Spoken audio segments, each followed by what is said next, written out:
مرزا صاحب کا پاجامہ۔ مرزا صاحب کا پاجامہ درزی نے ذرا لمبا کر لیا۔ مرزا صاحب شرعی یعنی ٹخنوں کے اوپر پاجامہ پہنتے تھے۔ بیگم سے کہا جمعے سے پہلے ذرا پاجامہ 4 انچ کم کر دینا۔ بیگم روزمرہ کی مصروفیت میں بھول گئیں۔ دوسرے دن بیٹی سے کہا کہ پاجامہ 4 انچ کم کر دینا۔ بیٹی بھی ٹال گئی۔ تیسرے دن مرزا صاحب نے بہو کو بولا کہ پاجامہ 4 انچ کم کر دینا۔ مصروفیت کی وجہ سے اس کے ذہن سے بھی نکل گیا۔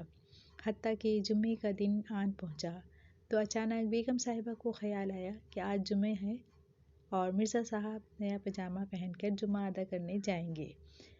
انہوں نے اپنے کمرے میں لے جا کر جلدی 4 انچ کاٹ کر برابر کر کے رکھ دیا۔ کچھ دیر بعد بیٹی کو خیال آیا، اس نے بھی 4 انچ کاٹ کے سلائی کر کے واپس رکھ دیا۔ پھر تھوڑی دیر بعد بہو نے بھی یہی عمل دہرایا، یہاں تک کہ جمعے کا ٹائم ہو گیا۔ مرزا صاحب نے غسل کر کے پاجامہ پہنا تو وہ کچھا بن چکا تھا۔